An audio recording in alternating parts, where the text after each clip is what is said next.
بسم اللہ الرحمن الرحیم۔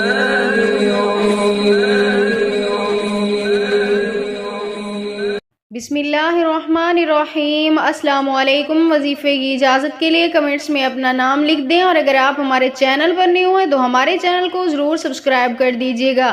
آج جو میں آپ کی خدمت میں وظیفہ لے کر آئی ہوں، یہ گھر میں برکت کے لیے مجرب عمل ہے، اور اس وظیفے کے بتانے سے پہلے میں چند باتیں ایسی آپ کے ساتھ آج شیئر کرنے جا رہی ہوں جس کی وجہ سے گھر میں بے برکتی آتی ہے۔ یعنی کچھ ایسی چیزیں ہوتی ہیں جو ہمارے گھروں میں بے برکتی کی وجہ بنتی ہیں۔ اکثر طور پہ لوگ ان کو بہت ہی معمولی سمجھ کے نظر انداز کر دیتے ہیں، لیکن کچھ لوگ یہ نہیں جانتے کہ یہ بہت بڑی بے برکتی کی علامت ہوتی ہیں۔ ان میں سب سے پہلی بات تو یہ ہوتی ہے کہ اکثر گھروں میں دیکھا جاتا ہے پرانے کپڑے جوتے ان کو سنبھال کر رکھ دیتے ہیں، یعنی کہیں نہ کہیں ان کو ڈھیر بنا کے رکھ دیتے ہیں، جس کی وجہ سے گھر میں گندگی بھی پھیلتی ہے۔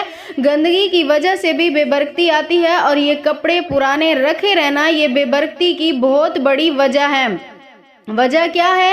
یہ بے برکتی کی وجہ کیوں ہے؟ کیونکہ اس لیے اگر آپ انہیں استعمال نہیں کرتے تو آپ کسی مستحق کو دے دیں، کسی پہننے والے کو دے دیں تاکہ کسی کا بھلا ہو جائے۔ جب آپ یہ دیں گے تو اللہ پاک آپ کے گھر میں اس کے بدلے برکتیں عطا فرمائیں گے، آپ کے رزق میں فراخی پیدا کریں گے۔ تو یہ کام مت کیا کریں، جو آپ کے استعمال کرنے والے کپڑے نہ ہوں انہیں رکھا نہ کریں، کسی مستحق کو دے دیا کریں۔ تو چلیے آج کے وظیفے کی طرف چلتے ہیں۔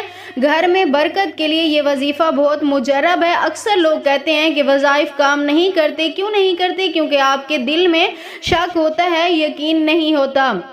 یقین کے ساتھ آپ عمل کریں، وظائف بہت طاقت رکھتے ہیں۔ تو عمل کی طرف چلتے ہیں۔ آج کا عمل آپ نے اس طرح کرنا ہے کہ رات کو سوتے وقت صرف آپ نے ایک تسبیح پڑھنی ہے، اول آخر 3 مرتبہ درود پاک کے ساتھ صرف ایک تسبیح آپ نے پڑھنی ہے، یا ربو یا اللہ یا رازقو یا اللہ یا مالکو یا اللہ۔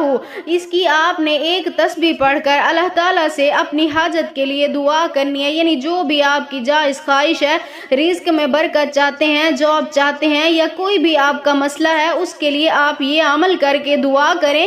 انشاءاللہ تعالی میری دعا ہے اس عمل کی برکت سے اللہ پاک آپ کے منہ سے نکلی آپ کی ہر دعا کو قبول و منظور فرمائیں گے۔